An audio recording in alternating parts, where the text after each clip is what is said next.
Hello friends, I am back with another video. बात करेंगे इसमें एजुकेशनल साइकोलॉजी के एक बहुत ही इम्पॉर्टेंट टॉपिक के बारे में। तो फ्रेंड्स, अगर तो आप मेरे चैनल पर नए आए हो तो पहले चैनल को सब्सक्राइब कर लें और बेल आइकन को हिट करें ताकि आपको मेरे चैनल की हर अपडेट मिलती रहे। तो आज का हमारा टॉपिक है principles of growth and development. ये topic academic plus exam point of view से काफ़ी ज़्यादा इम्पॉर्टेंट है क्योंकि हर पेपर में इसमें से एक दो क्वेश्चंस तो आ ही जाते हैं। और इससे पहले अगर हम स्पेसिफिकली बात करें बीएड के सिलेबस की, तो एचपीयू बीएड फर्स्ट सेम से रिलेटेड कुछ बहुत इंपॉर्टेंट थ्योरीज जैसे Piaget's, Vygotsky theory, Erik Erikson theory और एजुकेशनल साइकोलॉजी जैसे कुछ और भी टॉपिक्स हम डिस्कस कर चुके हैं। तो अगर अभी तक आपने वो ना देखी हो तो आप प्लेलिस्ट में जाकर ये सारी वीडियोस चेक कर सकते हैं। तो चलिए शुरुआत करते हैं अब इस टॉपिक की। तो हमारा टॉपिक है, जैसे मैंने बताया, principles of growth and development, मतलब बुद्धि और विकास के सिद्धांत। देखिए, प्रिंसिपल वर्ड से मीनिंग होता है सिद्धांत, नियम, कि मतलब जिन चीजों को ये फॉलो करते हैं, किस बेसिस पे ग्रोथ एंड डेवलपमेंट होता है, क्या नियम है उसके। तो सबसे पहले हम बात करेंगे प्रिंसिपल ऑफ सीक्वेंशियल डेवलपमेंट। कोई भी स्पीसीज जो है एक प्रॉपर सीक्वेंस में डेवलप करता है, एक स्पेसिफिक या जनरल पैटर्न होता है उसके डेवलपमेंट का। उससे में अगर हम ह्यूमन बींग्स की बात करें तो इसमें सिफेलोकॉडल सीक्वेंस और प्रॉक्सिमोडिस्टल सीक्वेंस की हम बात करते हैं। ये दो बहुत बहुत इंपॉर्टेंट टर्म्स हैं, बहुत से एग्जाम्स में पूछी जाती हैं। और अगर आपको जैसे मान लीजिए पेपर में ये क्वेश्चन लिखने के लिए भी आता है तो जब तक आपने ये दो टर्म मेंशन नहीं किए हैं आप भूल जाइए कि आपके मार्क्स अच्छे आएंगे। तो बहुत इंपॉर्टेंट है ये term. Number one is cephalocaudal sequence, मतलब कि जब भी ग्रोथ होती है तो वो हेड टू टो होती है। जैसे आपने देखा होगा कि छोटा बच्चा क्या होता है, वूम में ही क्या है, सबसे पहले बच्चे का हेड ग्रो करता है, फिर धीरे धीरे उसकी बाकी की बॉडी बढ़ती है। तो सी से याद रखिए सिर, कि सिर से पैर की तरफ जाएंगे, कि सबसे पहले बच्चा के हेड के ऊपर कंट्रोल सीखता है, फिर धीरे धीरे हैंड मूवमेंट स्टार्ट करता है, फिर उसकी लेग्स बड़ी होती हैं। तो ग्रोथ जो है वो हेड टू टो होती है। नेक्स्ट चीज आती है प्रॉक्सिमो डिस्टल सीक्वेंस, जिसको हम कहते हैं सेंटर से पेरिफेरी की तरफ जाना, मतलब केंद्र से बाहर की तरफ जाना। और हम इसको बोलते हैं इनवर्ड टू आउटवर्ड मूवमेंट। और सिंपल भाषा में अगर हम बोलें तो स्पाइनल कॉर्ड से आउटवर्ड मूवमेंट, कि सबसे पहले क्या है कि स्पाइनल कॉर्ड में अच्छे तरीके से ग्रोथ होती है, फिर धीरे धीरे बाहर को बढ़ते हैं। कि पहले क्या रीढ़ की हड्डी बच्चे की बनती है, तो फिर उसी के बाद वो अपने हाथों की मूवमेंट सीखता है, फर्दर बॉडी फिर उसी से बनती है। मतलब सेंटर से पेरीफेरी की तरफ जाना। किसी बुक्स में या कहीं पे इसे प्रिंसिपल ऑफ डायरेक्शन भी बोल देते हैं, कि डायरेक्शन कैसे होती है। सिफेलोकॉर्डल मतलब सिर से पैर की तरफ, प्रॉक्सिमो डिस्टल सीक्वेंस मतलब कि सेंटर से पेरीफेरी की तरफ। नेक्स्ट हम बात करते हैं principle of spiral versus linear advancement. अब देखिए, एडवांसमेंट, डेवलपमेंट, ग्रोथ, डेवलपमेंट जो होती है वो कभी भी लीनियर नहीं होती है। ऐसा नहीं है कि अगर आप कोई चीज सीख रहे हैं तो आप उसमें अच्छा ही करते चले जाएंगे। कभी क्या होगा कि थोड़ा कुछ चीज सीखेंगे, फिर थोड़ा रुकेंगे कि क्या मैंने अच्छे से सीखी है वो चीज, क्या मुझे वो चीज समझ आई है। मतलब बैक एंड फोर्थ मोशन होती है। जैसे आपने अक्सर सुना होगा, कहते हैं कि आगे बढ़ने के लिए एक कदम पीछे लेना पड़ता है। तो वही सारी चीजें हैं ये भी, कि ऐसा नहीं है कि सीधा आगे ही बढ़ते जाते हैं, स्पाइरल डेवलपमेंट होती है। एक इंडिविजुअल है वो स्टार्ट करता है अपनी ग्रोथ डेवलपमेंट एक पॉइंट से।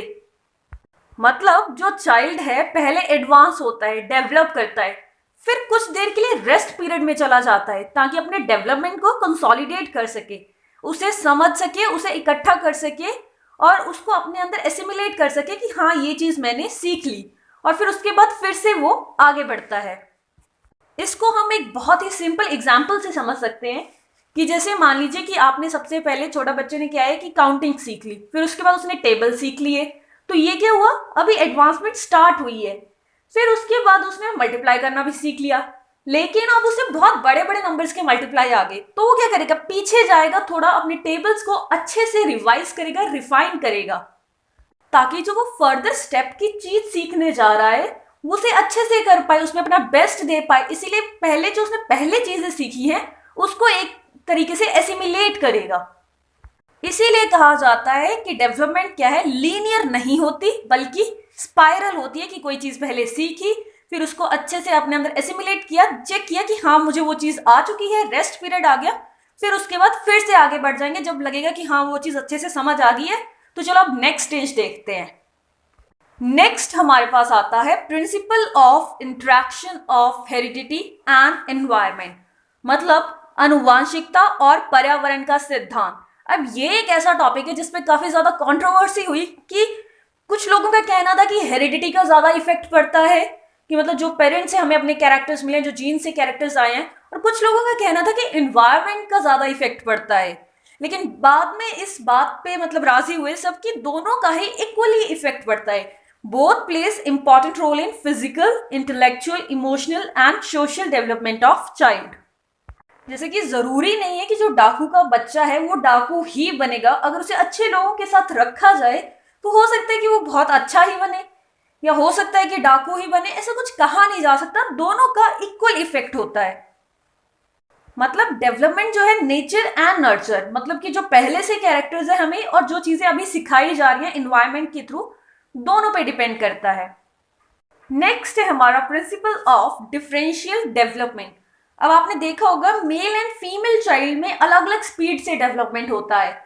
जैसे कहा जाता है कि गर्ल्स जो है थोड़ा जल्दी मेच्योर हो जाती हैं, एडोलसेंट एज की भी अगर हम बात करें तो गर्ल्स में मेच्योरिटी जल्दी आती है as compare to boys. Next आता है हमारे पास प्रिंसिपल ऑफ ऑर्डरली डेवलपमेंट, कि एक ऑर्डर में डेवलपमेंट होता है। सबसे पहले हम जनरल चीजें सीखते हैं, फिर उससे स्पेसिफिक की तरफ जाते हैं, जैसे ग्रॉस टू फाइन की तरफ जाना। जैसे आपने देखा होगा कि छोटे बच्चे को अगर आप पहले पेंसिल दें तो वो पेंसिल पकड़ना ही नहीं सीख पाता है, लेकिन धीरे धीरे क्या है कि पेंसिल पकड़ना क्या जनरल चीज है, लेकिन धीरे धीरे क्या स्पेसिफिक की तरफ चला जाता है, फाइन मोटर स्किल्स आ जाती है, पेंसिल अच्छे से पकड़ भी पाता है और बहुत कुछ लिख भी पाता है। जैसे और अगर इसके हम और एग्जांपल्स देखना चाहें तो बचपन में क्या है कि बच्चा शब्द नहीं बोल पाता, उसके पास वोकैब नहीं होती, माँ पा ऐसे करके मतलब हर वर्ड को कट कर करके बोलता है। लेकिन जैसे जैसे वो बड़ा होता है स्पेसिफिसिटी आ जाती है कि मम्मी जी, पापा जी या और भी बहुत सारे शब्द, उसकी वोकैब जो है वो स्ट्रांग हो जाती है।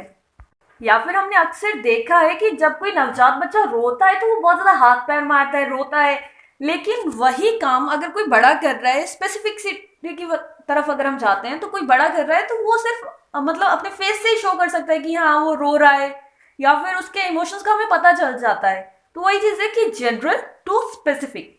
नेक्स्ट बात आती है principle of rapid development during early years. अब अर्ली ईयर्स क्या है कि कहा जाता है कि बच्चे की लाइफ के स्टार्टिंग के ईयर्स बहुत ज्यादा इंपॉर्टेंट है, क्योंकि इस वक्त जो वो सीख जाता है वो सारी जिंदगी उसके साथ चलता है। इस वक्त बच्चे में ग्रोथ एंड डेवलपमेंट बहुत ज़्यादा रैपिड होती है, बहुत ज़्यादा फास्ट होती है इन्फेंसी और चाइल्डहुड एज में। तो इसीलिए हमेशा कोशिश की जाती है कि इस टाइम पे बच्चे को अच्छे से वार्मथ, लव, केयर मिले, ताकि उसके अंदर ट्रस्ट की फीलिंग भी आए और वो लोगों के प्रति एक अच्छी रिस्पेक्ट से देखे और लोगों के प्रति सिंपैथेटिक बिहेवियर शो करे, एक एम्पैथी की फीलिंग के साथ रहे सबके साथ। नेक्स्ट है हमारे पास प्रिंसिपल ऑफ कंटिन्यूस डेवलपमेंट, कि जो डेवलपमेंट होती है फिजिकल और मेंटल ट्रेड्स की वो कंटिन्यू रहती है, हालांकि कभी स्लो हो जाती है, कभी फास्ट हो जाती है, लेकिन होती रहती है जब तक वो अपने मैक्सिमम ग्रोथ तक नहीं पहुंच जाती। ग्रोथ जो है एक पर्टिकुलर टाइम के बाद रुक जाती है भले ही, लेकिन डेवलपमेंट लगातार होती रहती है फ्रॉम वॉर्म टू टॉम। जब बच्चा अपनी माता के गर्भ में होता है तब से उसकी डेवलपमेंट होना शुरू होती है, और जब तक वो इंसान कब्र तक नहीं पहुंच जाता तब तक वो डेवलप कर सकता है। नेक्स्ट आता है हमारे पास principle of constancy of individual differences. अब जो इंडिविजुअल डिफरेंसेस का मतलब है कि मतलब हर बच्चा अलग है, हर किसी में अलग अलग कैरेक्टरिस्टिक्स हैं, अलग अलग कैपेबिलिटीज हैं, हर किसी की अपनी अपनी प्रॉब्लम्स हैं। तो जो इंडिविजुअल डिफरेंसेस होते हैं वो कांस्टेंट रहते हैं। जैसे कि जो बच्चा बर्थ के टाइम पे बहुत ज्यादा स्लो डेवलपमेंट शो कर रहा है, ऐसा माना जाता है कि आगे जाके भी वो वैसा ही रहेगा। या जो बच्चे बचपन में बहुत ज्यादा फास्ट होते हैं, बहुत ज्यादा एक्टिव होते हैं, ऐसा बोला जाता है कि वो आगे चल के भी उतने ही फास्ट, उतने ही एक्टिव होंगे। इसका एक बहुत अच्छा एग्जाम्पल है, जैसे कि कुछ बच्चे मैथ्स में बचपन में वीक रह जाते हैं तो वो एंड तक वो मैथ से डरते ही रहते हैं, या जिनकी बहुत अच्छी पकड़ होती है मैथ्स पे, उनके लिए मैथ्स एक फेवरेट सब्जेक्ट बना रहता है लास्ट मोमेंट तक। नेक्स्ट हम बात करते हैं principle of different rates of development की। अब डिफरेंट पार्ट्स ऑफ बॉडी के लिए डिफरेंट रेट ऑफ डेवलपमेंट है।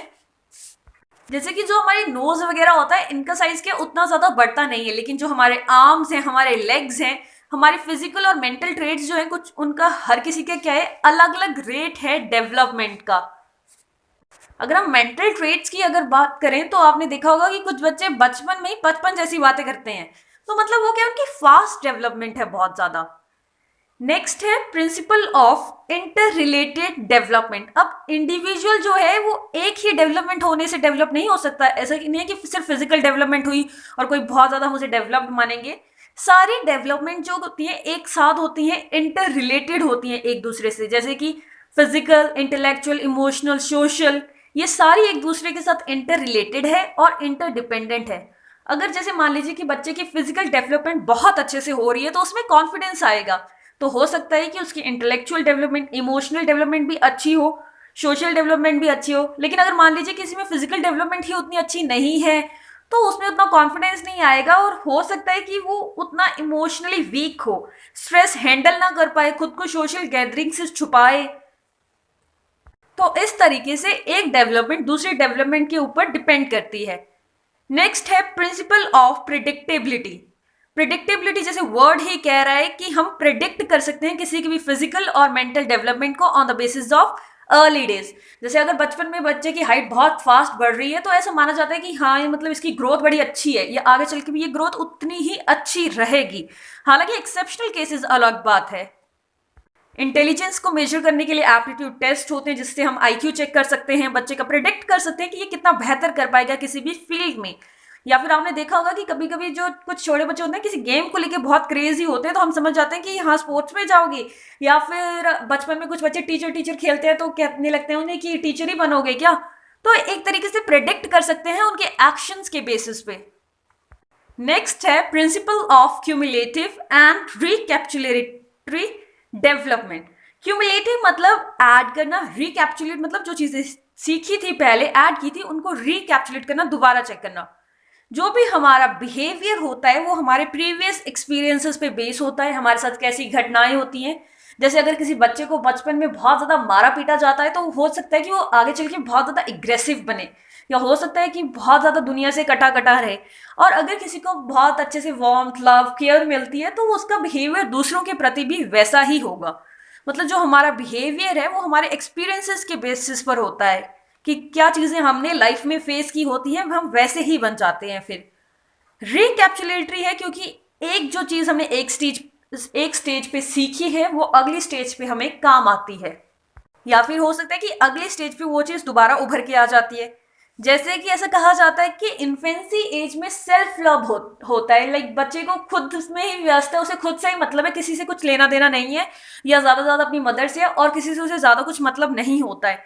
तो वही सेल्फ लव जो है वो एडोलसेंट एज में भी आता है, जब बच्चे को लगता है कि हाँ जो कुछ हूँ मैं ही हूँ, सारी दुनिया मेरे अराउंड ही रिवॉल्व कर रही है। तो रिकैप्चुलेट हो रहा है सेल्फ लव का इसमें। नेक्स्ट हम बात करेंगे प्रिंसिपल ऑफ इंटीग्रेशन की। अब जो डेवलपमेंट है हमने पहले बात करी थी कि क्या होती है, जनरल टू स्पेसिफिक होती है, लेकिन अब हम क्या बात करें कि इंटीग्रेटेड भी होती है, कि जनरल टू स्पेसिफिक भी हम चीजें सीखते हैं और कभी कभी कुछ स्पेसिफिक चीजें सीखते वक्त जनरल तक भी पहुंच जाते हैं। जैसे कि मान लीजिए कि स्पेसिफिकली हम कोई एक चीज सीख रहे हैं लेकिन वो करते करते हमें कोई दूसरी चीज समझ में आ गई तो हम वो भी करना सीख जाते हैं। जैसे कि मान लीजिए कि अगर आप बच्चे को कर्सिव राइटिंग की बुक दे रहे हैं या लिखने के लिए कुछ दे रहे हैं तो वो स्पेसिफिक एक्टिविटी क्या है, लिखना, आप उसे लिखना सिखाना चाहते हैं, लेकिन लिखते लिखते वो बोल के लिखेगा ना तो उसे बोलना भी आ जाएगा। तो स्पेसिफिक टू जनरल की एग्जाम्पल होगी ये। नेक्स्ट है प्रिंसिपल ऑफ स्ट्रगल। अब जब भी बच्चे की ग्रोथ होती है, डेवलपमेंट होती है, तो वो स्ट्रगल करता है अपनी फीलिंग्स से कि जो कुछ भी मेरे साथ हो रहा है वो क्यों हो रहा है, कन्फ्लिक्टिंग इम्पल्सेस एंड डिमांड्स की मुझे ऐसा क्यों फील हो रहा है। इसका बहुत ही एक अच्छा एग्जाम्पल है एडोलसेंस एज। एडोलसेंस एज में बच्चे में इतने सारे चेंजेस आते हैं तो वो बहुत ज्यादा कंफ्यूज हो जाता है, इसीलिए इसे स्ट्रेस, स्टॉर्म एंड स्ट्राइव का पीरियड भी कहा जाता है, क्योंकि एक तरीके से स्ट्रगल करता है अपनी आइडेंटिटी को जानने के लिए। वो स्ट्रगल करता है कि ये सब मेरे साथ क्यों हो रहा है, या मुझे ऐसा फील क्यों हो रहा है, जैसे कि बहुत सी नई फीलिंग्स आती है, कुछ होता है तो वो एक कंफ्यूज हो जाता है और स्ट्रगल करता है खुद को जानने के लिए, दैट हु एम आई। और जब उसे इन सारी चीजों के जवाब मिल जाते हैं तो एक मेच्योरिटी का लेवल आ जाता है। नेक्स्ट है हमारे पास प्रिंसिपल ऑफ इंडिजिनियस मोटिवेशन। मतलब कि जैसे चाइल्ड मेच्योर होता है तो उसकी कैपेबिलिटी बढ़ जाती है, थिंकिंग की, फीलिंग की। तो जो चीज़ वो सीख जाता है वो उसे पूरे दिल से करता है। जैसे कि अगर बच्चे को आप पहले सम सिखाते हैं ना, तो वो जब तक उसे नहीं आता है तब तक तो थोड़ा टाल मटोल करेगा, लेकिन अगर एक बार उसने सम करने वो सीख लिए तो फिर वो आपसे कहेगा कि हाँ मुझे और सम दो, ऐसे ऐसे मुझे और करने हैं। तो मतलब एक बार जो चीज़ उसने सीख ली वो उसको फिर पूरे दिल से अच्छे से करना शुरू कर देता है। नेक्स्ट है हमारे पास प्रिंसिपल ऑफ एंटिसिपेशन, जिसका मतलब है कि बच्चा खुद को डायरेक्शन देता है कि अगर मुझे ये बनना है तो मुझे ऐसा करना होगा। जैसे अगर कोई बच्चा सोचता है कि वो डॉक्टर बनेगा तो वो बायो के सब्जेक्ट पे ज़्यादा कंसंट्रेट करता है, या फिर अगर किसी ने सोचा हो कि मुझे आर्मी ज्वाइन करनी है तो वो अपनी फिजिकल फिटनेस पर भी ज़्यादा ध्यान देता है और उसी से रिलेटेड चीज़ें देखता है। तो मतलब एक तरीके से खुद को फ्यूचर के लिए तैयार करना। जो भी उस बच्चे का बिहेवियर होता है या जो हैबिट्स होती हैं वो अपने फ्यूचर को ध्यान में रखते हुए डिसाइड करता है। नेक्स्ट है हमारे पास principle of maturation and learning. अब लर्निंग और मेच्योरिटी एक दूसरे के साथ बहुत ज़्यादा रिलेटेड हैं, क्योंकि लर्निंग तभी पॉसिबल है जब एक प्रॉपर मेच्योरिटी लेवल आ जाएगा, और मेच्योरिटी लेवल तभी आएगा जब कुछ अच्छी लर्निंग होगी। जैसे मान लीजिए कि बच्चा कुछ सीखना चाहता है लेकिन उसमें अभी उतनी मेच्योरिटी नहीं है तो वो नहीं सीख पाएगा, भले ही उसके कितना भी मन क्यों ना हो वो चीज़ को सीखने का। तो मेच्योरिटी क्या है कि change in development of organism due to unfolding and ripening of abilities, traits, potentialities and characteristics present at birth. कि जो कैरेक्टरिस्टिक्स उसमें पहले से प्रेजेंट थे उन पे उसने अच्छे से काम करके उन्हें बेहतर बना लिया। मतलब सिंपल वर्ड्स में अगर हम कहें तो जो उसने सीखा है वो उसे अच्छे से आता है, उसके बेसिस पर प्रॉब्लम सॉल्व कर सकता है। जैसे बोलता छोटा बच्चा भी है लेकिन बड़े को पता होता है कि कहाँ कितना क्या बोलना है। तो ये सारी चीजें किससे आई? मेच्योरिटी से आई। शब्द उसके पास पहले भी थे लेकिन उन शब्दों का सही उपयोग सही समय पर कब उपयोग करना है वो उसे एक प्रॉपर मेच्योरिटी लेवल के बाद पता चला। जैसे कि कोई बच्चा थर्ड स्टैंडर्ड में है तो वो उस लेवल की चीजें समझ सकता है ना, उसकी लर्निंग उस लेवल की हो सकती है। अगर आप चाहें कि आप उसको रॉकेट साइंस की चीजें समझा दें या ट्रिग्नोमेट्री की चीजें समझा दें तो वो पॉसिबल नहीं है, क्योंकि उसमें उस लेवल की अभी मेच्योरिटी नहीं आई है। तो इस तरीके से मेच्योरिटी एंड लर्निंग एक दूसरे के साथ रिलेटेड है। अब हम बात करेंगे educational significance of principles of growth and development. अब जब भी हम एजुकेशनल साइकोलॉजी की बात करते हैं तो किसी भी टॉपिक को अगर हम जब हम एंड करते हैं तो बहुत ज़रूरी है कि हम उसके एजुकेशनल सिग्निफिकेंस लिखें या बताएं कि क्यों ज़रूरी है इन चीज़ों के बारे में जानना, किस लिए इम्पॉर्टेंट है ये सारी चीज़ें। तो एक पेरेंट, टीचर या एजुकेशनिस्ट के लिए बहुत ज़्यादा ज़रूरी है कि उसे इन सारी चीज़ों की नॉलेज हो ताकि वो अपनी टीचिंग एंड लर्निंग प्रोसेस को बहुत ज़्यादा इफेक्टिव बना सके, यूजफुल बना सके और प्रोडक्टिव बना सके। तो इसके अगर किसी भी टीचर को ग्रोथ एंड डेवलपमेंट के प्रिंसिपल्स की नॉलेज है तो वो उसी हिसाब से स्कूल के प्रोग्राम्स को एडजस्ट करेगा कि क्या प्रोसीजर मुझे फॉलो करना है, कैसे प्रैक्टिस करवानी है बच्चे के डेवलपमेंट के हिसाब से। सिंपैथेटिक हैंडलिंग होगी कि वो बच्चों की प्रॉब्लम को समझेगा, बच्चों को कंपेयर नहीं करेगा। जैसे कि मान लीजिए कि कुछ टीचर्स क्या होते हैं, कहते हैं कि उसने भी तो कर लिया, तुम्हें क्या प्रॉब्लम है। तो अगर टीचर को ग्रोथ एंड डेवलपमेंट के प्रिंसिपल्स की नॉलेज होगी तो वो कभी भी ऐसी लैंग्वेज यूज नहीं करेगा, बच्चों के साथ सिंपैथेटिक बिहेवियर शो करेगा। इफेक्टिव गाइडेंस हो सकती है अगर मतलब टीचर में सूझबूझ है principles of growth and development की, तो वो इंडिविजुअल डिफरेंसेस को समझते हुए बच्चे को गाइड करेगा कि किस तरीके से कौन सा बच्चा बेहतर कर सकता है। चाइल्डहुड पीरियड के इंपॉर्टेंस को समझेगा क्योंकि ये एक ऐसी एज है जहाँ पे बच्चा सबसे ज़्यादा और सबसे बेहतर तरीके से चीज़ें सीखता है। तो अगर इस स्टेज में उसे अच्छे से वार्मथ, लव, अच्छे से डायरेक्शन दी जाए कि हाँ तुम यही करो, तो बच्चा ऑटोनॉमस बनता है, खुद चीज़ों को इनिशिएट करना सीख पाता है। एक अच्छी नींव रखी जाती है बच्चे की डेवलपमेंट की स्टेज पे। राइट एक्सपेक्टेशन, अब अगर टीचर को इसकी नॉलेज है तो वो बच्चों से एक अच्छी एक्सपेक्टेशन रखेगा, उनकी ग्रोथ एंड डेवलपमेंट से अबव जाके एक्सपेक्ट नहीं करेगा कि वो ज़रूरत से ज़्यादा अगर बच्चे से कभी कुछ एक्सपेक्ट किया जाता है तो वो परेशान हो जाता है और खुद को डिप्रेस्ड या हेल्पलेस या फिर नर्वस सा फील करने लगता है। तो इसीलिए बहुत ज़रूरी है कि एक्सपेक्टेशन ना ज़रूरत से ज़्यादा हो ना ज़रूरत से कम हो। अगर ज़रूरत से कम होगी तो बच्चे को कुछ मोटिवेट ही नहीं कर पाएगा पढ़ने के लिए, उसे लगेगा कि मुझे तो सब कुछ आता ही है, तो फिर वो पढ़ेगा नहीं, उतना ध्यान नहीं लगाएगा स्टडीज़ में। तो बहुत ज़रूरी है कि एक प्रॉपर लेवल का मोटिवेशन, एक एक्सपेक्टेशन बच्चे से रखी जाए। तो यहाँ पर हमारा ये टॉपिक पूरी तरह से ख़त्म होता है। अगर आपको कहीं पे भी कुछ भी डाउट है तो वो आप मुझे पूछ सकते हैं। जब भी मैं कभी नेक्स्ट वीडियो बनाती हूँ तो मैं आपके डाउट्स को क्लियर करने की कोशिश ज़रूर करूँगी। और अगर वीडियो थोड़ी भी इंफॉर्मेटिव लगी हो तो अपने फ्रेंड्स, अपने क्लासमेट्स के साथ शेयर ज़रूर करें ताकि मुझे भी मोटिवेशन मिले आपके लिए ऐसे ही वीडियोस लाने का। Thank you and stay connected for more videos.